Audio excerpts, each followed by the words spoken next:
Hi. So I said a few days ago that I would do a video talking about stuff, so I asked for questions just because I don't know what to talk about otherwise. So I have a few questions, so I'll just start with the first one. It just says, what got you into photography? How did you discover your love for it? And do your parents support you quitting full-time work to pursue it as a career? Okay, so I've kind of always been interested in photography. My mum was really into it before I was. My dad is really good with a camera, but I left school and bought my first good camera and met a woman who owns her own business, Brooke, and she offered to teach me everything, I guess, and so she did, and I did that as a hobby while I was in full-time work in an office, which was fucking horrible.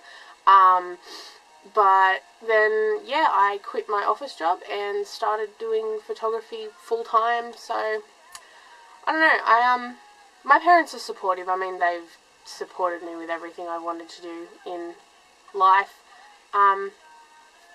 They paid for my studio, which I now have in my hometown. They sort of lug all my shit to locations when I need it. My mum's my 2IC for weddings. So yeah, they support me a lot in my photography and doing something I love. So yeah, that's that, and hopefully I can eventually do it as a full-time job to support myself. So yeah. Next question is, who's your favourite Teen Wolf character and why? My favourite Teen Wolf character is Isaac, and he's played by Daniel Sharman. I'm pretty sure that's how you say it. He's not a huge character in the TV show, I should say. Just kind of, I like him. I think everything, like his backstory and everything that he went through with his dad being abusive and whatever else. I just like who he is now, how protective he is, what a good friend he is, like how loyal he is to the pack and to Scott, and yeah, I really like him, and I think Daniel Sharman's adorable. So, yeah, okay. Next question. Who is your all-time hugely huge OTP? It actually says that.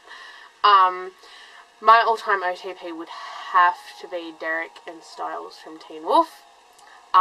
Steric, I'm pretty sure, that's what they're known as with everything. So, yeah, it doesn't really ask why, but I guess just because they're cute, and the fandom does some adorable, adorable fan art for them, which makes me all googly and happy. So, yeah, next. How did you meet Sarah? Okay, so, Sarah, who is Edgar Allan Bro on Tumblr.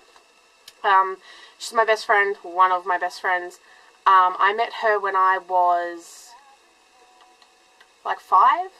Her grandparents actually lived next door to me, and we started hanging out from that age onwards, and then when we were about 10, we stopped talking for a long time, and then about 2-3 years ago, we got in contact again. She went and saw my mum tattooed her, and we got in contact, and yeah, just kind of fell back into how it was before, which is amazing because I don't know what I would do without her. She feeds me and lets me stay at her house, and yeah, gets me drunk when I need to, lets me light stuff on fire in her backyard. She's a pretty fantastically amazing friend. So yeah, but that's how we met. So yeah. Next question is, why do you feel so strongly about suicide and the fact that people who suffer from depression are weak? First of all, I don't think that people that suffer from depression are weak. I have never ever said that. I believe depression is a very, very horrible disease. It's a very, very horrible thing to have to cope with. I've watched family members, I've watched loved ones, friends go through it, and I have watched some succumb to it and commit suicide, and it's a horrible thing to see. I've seen families left behind, I've seen the aftermath of it, which is why I feel so strongly about the fact that someone will leave the world and leave behind people who do love them, because no matter how low you think you are, there is always at least one person in the world who loves you. The fact that someone will leave them because of a very temporary problem. Every problem is temporary. Every problem can be fixed. Every problem, when you truly want to help yourself, every problem can be fixed.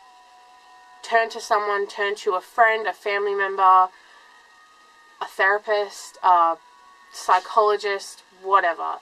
Turn to that person and come on, Mazz.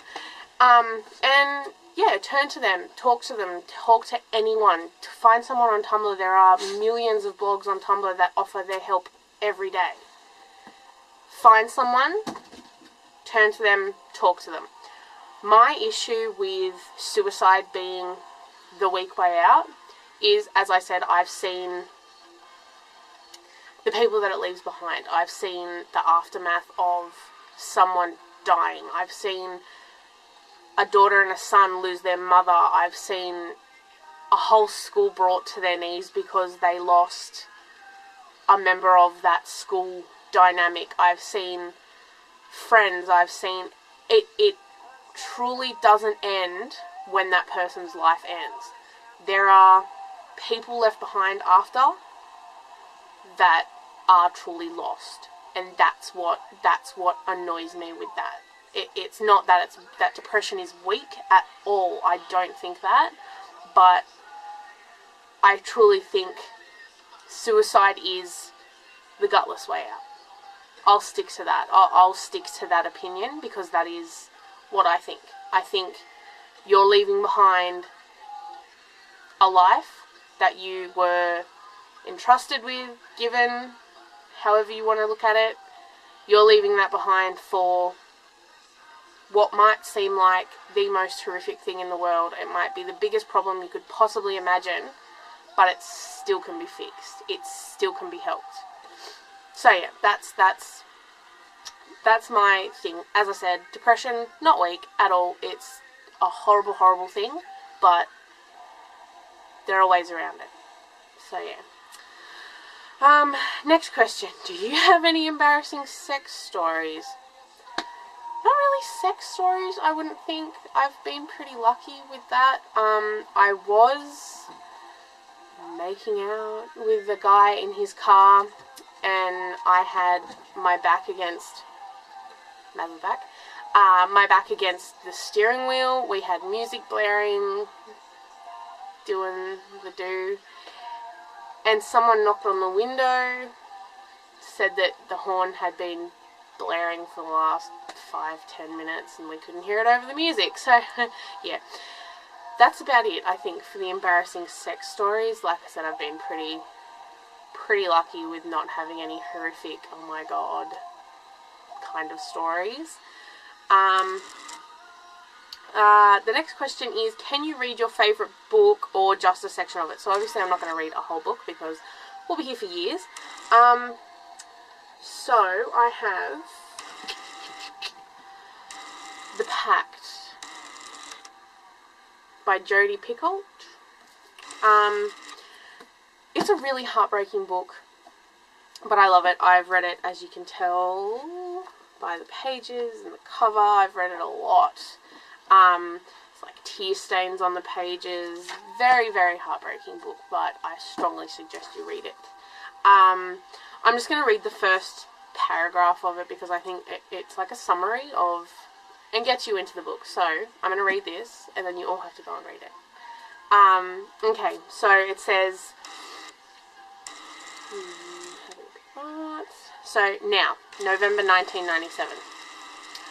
There was nothing left to say. He covered her body with his, and as she put her arms around him, she could picture him in all his incarnations. Age 5 and still blonde, age 11 sprouting, age 13 with the hands of a man.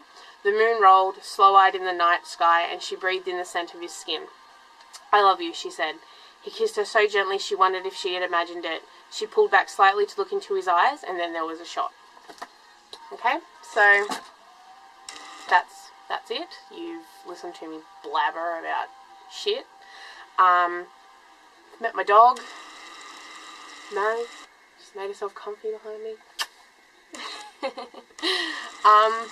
So yeah, also the channel that I upload this on is kind of a shared account between me, Angie, who is, oh my god, Haunted Phantom, so Haunted-Phantom on Tumblr, and Brandy, whose URL I cannot pronounce, so I'm not going to give her a shout out. We're going to upload videos for each other, so just to like share, show each other stuff we're doing, hometown, house, family, just random shit. So yeah, if you want to check it out, we'll put them on Tumblr anyway and tag them and do all that stuff. So yeah, thanks for watching me blabber about shit. Sorry it wasn't more interesting.